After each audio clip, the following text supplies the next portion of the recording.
This is the reading of chapter 18 in Lester Sumrall's book, My Story to His Glory. Do me a favor and subscribe to the channel if you haven't already. Also, if you'd like to give to the cause and say thank you for helping get you through Bible school, those are the ways, PayPal and Cash App. Chapter 18 is titled Wedding Bells.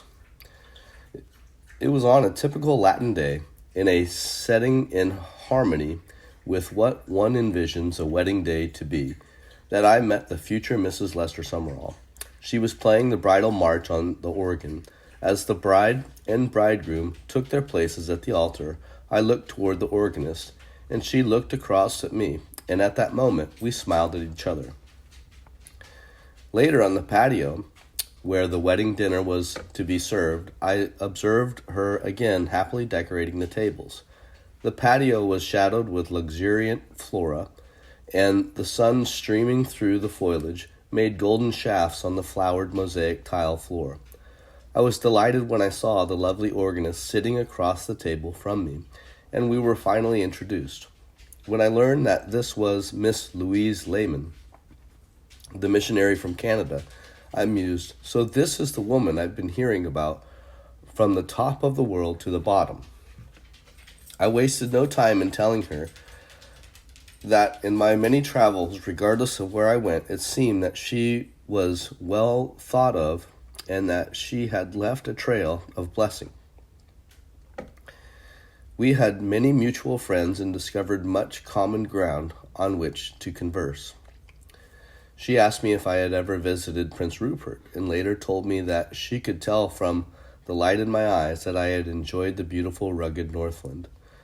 We enjoyed speaking of places and people we had both visited and knew. She told me she had anticipated meeting me also, as she had seen brochures with my picture and notes on my travels, and she had heard about me in the British Columbia when we had missed each other by only a few hours. When I was on my way to Alaska, I was able to tell her that I admired her even before I knew her. Our second meeting was on Christmas Day at the mission station in Henderson, a town about 7 hours by train from Buenos Aires. It was Louise's home station, and I had gone there to minister. I was pleasantly surprised to find a gaily wrapped parcel under a Christmas tree with my name on it. I opened it and found a little wooden burro with wheels under his feet. When in motion, his hips went up and down in a comical fashion. Louise had given me my first present. I promptly named the donkey Luisa, or Louise in Spanish. Hindsight says that probably wasn't a great idea. That's not in the book. A few days later, while in home of a missionary where there was a small child, I gave the burro away. From Henderson, I traveled up the Plata and Paraguay rivers to Asuncion, Paraguay, then on to the Church of England, mission among the Linguamosqui Indians of the Grand Cacao Boreal. Riding on horseback for more than 3 weeks on a primitive river boats, I had plenty of time to meditate on recent meetings and acquaintances and write notes of appreciation for hospitality received and fellowship enjoyed. Thus began my correspondence with Louise, which continued for the better part of a year. We each appreciated the labors of the other, and we found that we had much in common. We were born the same year, the same month, and only 11 days apart. We both accepted Christ as personal Lord and Savior while in our teens, and promptly offered our lives to Christian ministry.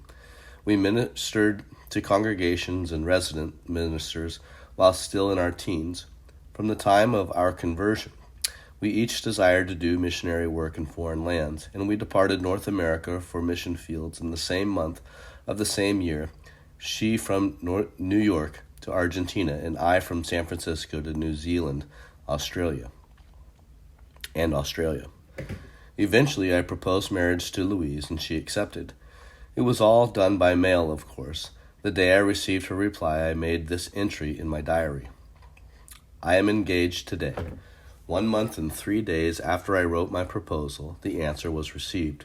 Sitting here in the great Pan American Air Terminal in Mexico City, waiting for the plane to take me to Tuxpan, where I shall go back and visit the Otomi Indians, I read again the letter received this morning from Louise, forwarded to me from my home in Chicago. She has consented to leave the Argentine and return home to Canada, where we shall be married later this year. May God unite our lives to do a great work for Him in every part of the world. She said she had prayed about the matter for a week and had consulted her senior missionaries on the field. That is a good spirit. The long string is about to knot. My heart feels certain she will make a fine companion, as she is the choice of God and my choice. The distance is so great that, and the war restrictions and censorships so slow, it takes time forward to come and go. I trust the same censor read both letters and knows how it all came out. I withdrew all the funds from my bank account, adding $24, and dispatched a draft by airmail to bring home the one I had chosen. Luis had 3 months to prepare for departure from Argentina. When the long-awaited day for our third meeting arrived, I was both nervous and excited. I arrived at the international airport in New Orleans on schedule, but Luis's plane did not arrive, and it wasn't until the following evening that her name appeared on the passenger list. Even then, the immigration authorities would not release her until some Americans stood responsible for her crossing the states and entering Canada. Of course, I was more than glad to take her off the immigration authorities' hands. We embraced, and I whisked her away in my green Hudson coupe. Louise's home was in London, Ontario. The months between May and September will always be remembered in our lives. These were weeks of making memories, of building companionship that would brave the vicissitudes of missionary life, of becoming acquainted and talking over the future, and of planning for years of combined ministry. They became also a time of synchronizing two personalities into a harmonious whole, and we were both amazed at how our ideals ran parallel. We could see God's hand and His divine plan miraculously leading us in separate ways and now preparing to unite in labor for Him. September 30, 1944, was the perfect day. It was one of those beautiful Indian summer afternoons, a perfect day for a wedding. At exactly 2:30 p.m., I stood facing the audience as the organ played the familiar strains of the Lohengrin. Pretty sure I'm not saying that right. I was a typical bridegroom, my pulse racing as I saw my bride walking down the white carpeted aisle on the arm of her stepfather, Reverend J.D. Saunders. And I added my gasp of appreciation to the audible whispers of, "Isn't she a beautiful bride?" My brother, the Reverend Ernest Sumrall, was my best man. Officiating was Dr. Wortman, missionary physician and uncle of the bride. At the close of the ceremony, Mrs. Wortman sang, together with him, the last verse of the song was a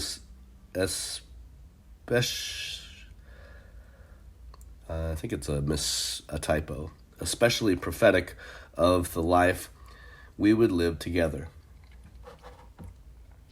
Together with Jesus, constrained by His love, we seek for the lost ones and point them above. From the valleys of service to the mountains of rest, He guides us and keeps us. In Him we are blessed. Our union was pronounced, the wedding supper was celebrated, and farewells were said. Our Hudson roared away across the twilight of the lovely Ontario countryside, rich in autumn colors toward Niagara Falls, the honeymoon's haven.